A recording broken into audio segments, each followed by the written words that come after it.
Hoje nós vamos dar continuidade à nossa aula da unidade 5, Um Império nos Trópicos, e a aula de hoje começa no capítulo 14, a administração portuguesa no Brasil.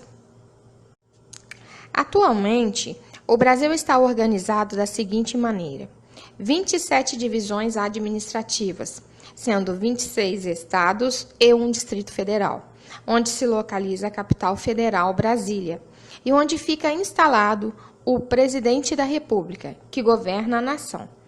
Cada estado é chefiado por um governador e está subdividido em municípios, que são governados por prefeitos. O Presidente da República, os governadores e os prefeitos são eleitos por voto popular e cumprem um mandato de 4 anos, ao final do qual são convocadas novas eleições. Essa estrutura é ainda mais complexa, pois é complementada por inúmeros órgãos públicos cujos funcionários trabalham nos mais variados setores em todo o território nacional: educação, saúde, justiça, segurança, reforma agrária, assistência social, habitação, infraestrutura, forças armadas. No entanto, essa administração nem sempre foi assim. Após o início da colonização, o governo português demorou décadas para criar uma estrutura capaz de mover a máquina pública de maneira eficiente. O primeiro passo que nós podemos observar sobre a administração portuguesa no Brasil é que as relações de interesse envolvidas na administração política da colônia, no momento da colonização, o território que viria a ser onde hoje é o Brasil, estava subordinado unicamente ao poder da metrópole europeia, que era Portugal.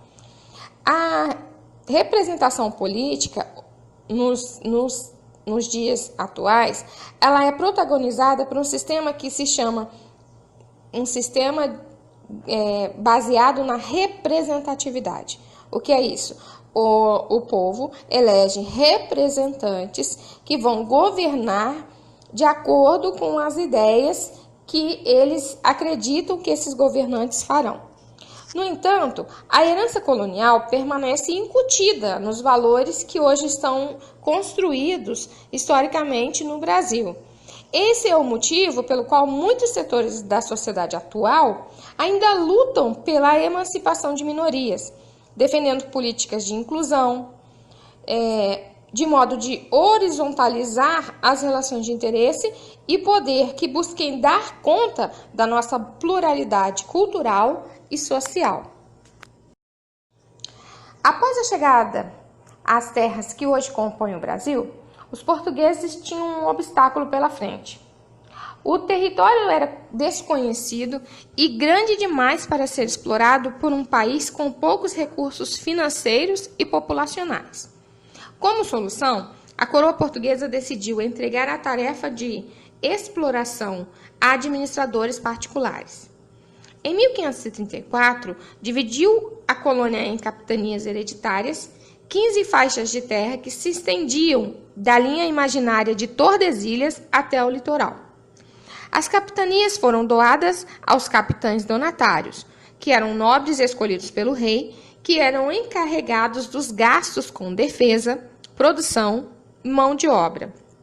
Responsabilidades transmitidas a seus descendentes.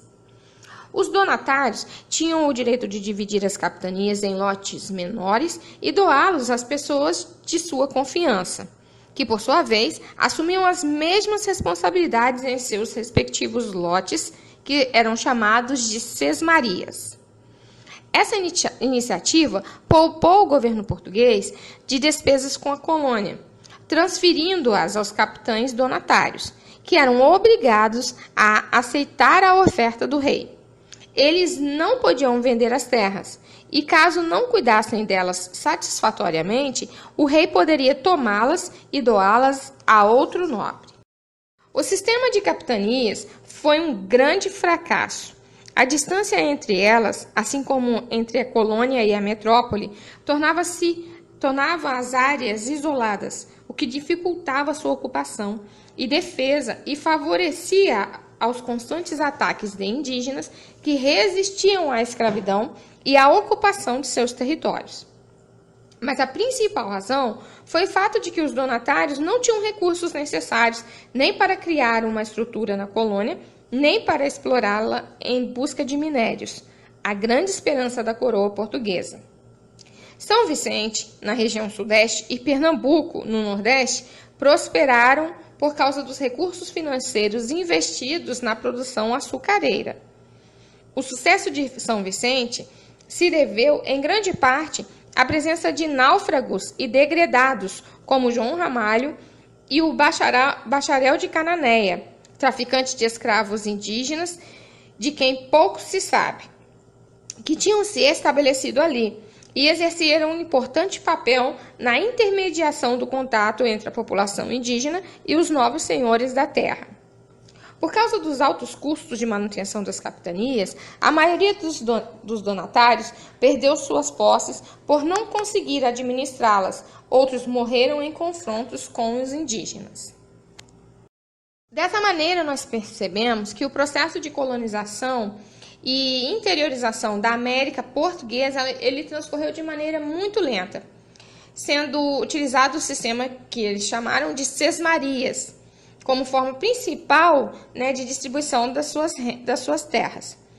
O sistema ele foi pensado para resolver os problemas de abastecimento em Portugal, e por volta de 1375, 1380, e ele foi utilizado na colonização do Atlântico. Ele teve que ser aperfeiçoado, algumas modificações foram necessárias. As situações elas iam acontecendo e aí esse processo de colonização ele foi sofrendo várias modificações. Os agentes da coroa, por exemplo, tanto no reino quanto nas conquistas, eles discutiam as melhores soluções para que resolvessem os problemas que eles tinham nas suas terras. Nós vamos ver que nos 2 primeiros séculos da colonização, as sesmarias elas foram distribuídas com extensas dimensões, Então, justamente até pela falta de conhecimento do território, elas ficaram grandes demais para a capacidade de ocupação, dos seus donos. Mas também nós vamos ver que a visão deles, da dificuldade, ela foi surgindo aos poucos, porque eles foram percebendo que tantas terras, uma possessão tão grande, tão gigantesca, também teria para o seu dono trabalhos e dificuldades gigantescas. Uma questão de limites. A imagem mais difundida da divisão territorial das capitanias criadas por Dom João III é a que mostra o território dividido por 14 linhas horizontais que se estendem do litoral até a linha imaginária de Tordesilhas.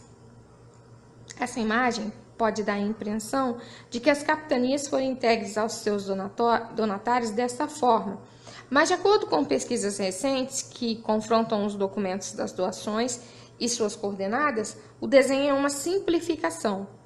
No norte do território, a divisão das capitanias compreendia, na verdade, áreas verticais e não horizontais. Então, nós vamos ver a diferença entre os 2 mapas, Nós vamos ver o mapa desenhado, o mapa antigo desenhado e o mapa mais recente, que vai mostrar uma outra divisão. O governo geral.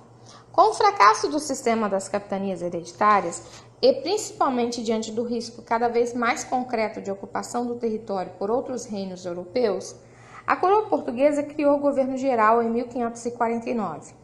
Naquele período, a coroa espanhola já obtinha lucros elevados com a exploração de metais preciosos, o que também estimulava a competição com Portugal.